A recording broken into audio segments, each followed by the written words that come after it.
Hi, this is Linda with C&O with another Shalini and Effling tutorial.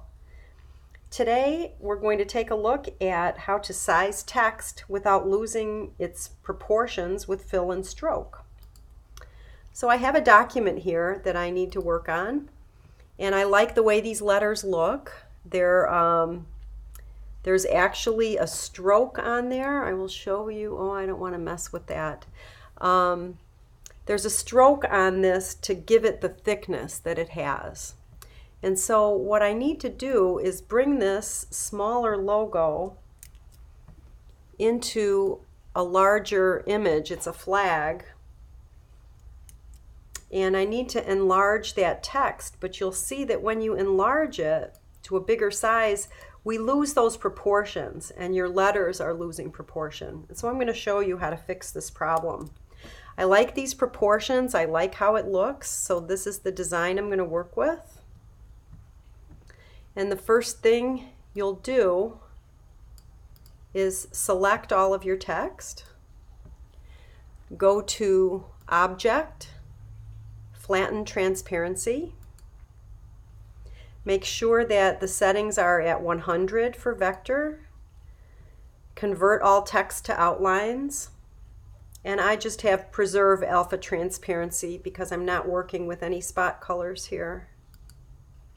So I've got my image flattened. We'll take a closer look at that.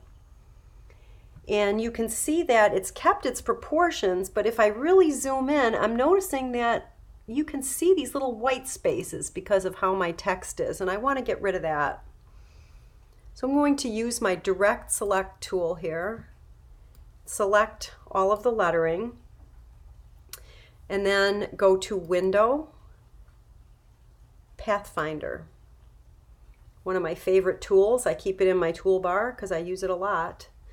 I'm going to choose the first option, which is Unite all the shapes, and you'll see how all those, there's a lot of strokes and fills involved in this font, and when you unite it, it brings it down to just a fill and a stroke, which is really nice. You'll want to edit your text first because once this is flattened, of course, they're objects now and you can't type anything. So get all your text typed out like you want it before you do all this flattening. Now to get rid of these white spaces, any that you see, and we can zoom in, just continue using your Direct Select tool. Click on there, on those white spaces, and double click to eliminate them.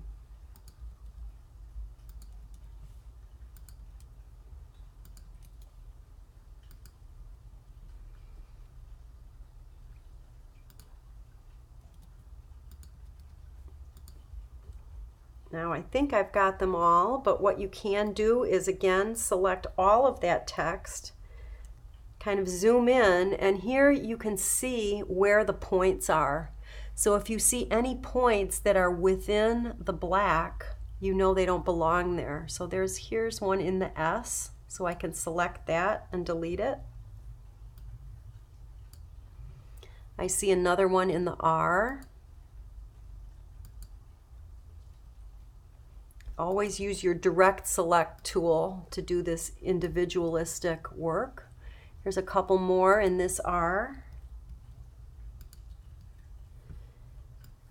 You can always super zoom and just look at it that way, but I find this pretty easy just to look for those stray points that are hanging out that don't belong there. And it looks pretty clean. So I like that. It's going to stay the same. I'm going to select Crystal Lake and switch. Once I select it, I switch over to the selection tool because then it'll grab everything and group everything. Bring it here and size it, and you'll see that those proportions of fill and stroke now remain the same.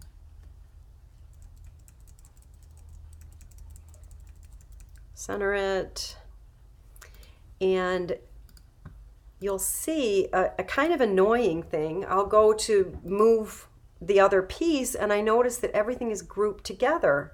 Well, that's because of the whole flattening process. So if you want to eliminate this problem, go back to your Direct Selection tool again, select your piece, click over on the selection tool to make it whole, and then you'll want to Command X on a Mac to just cut it out, and then Command C to paste it back. Whoops, that would be wrong. Command X and Command V, or paste.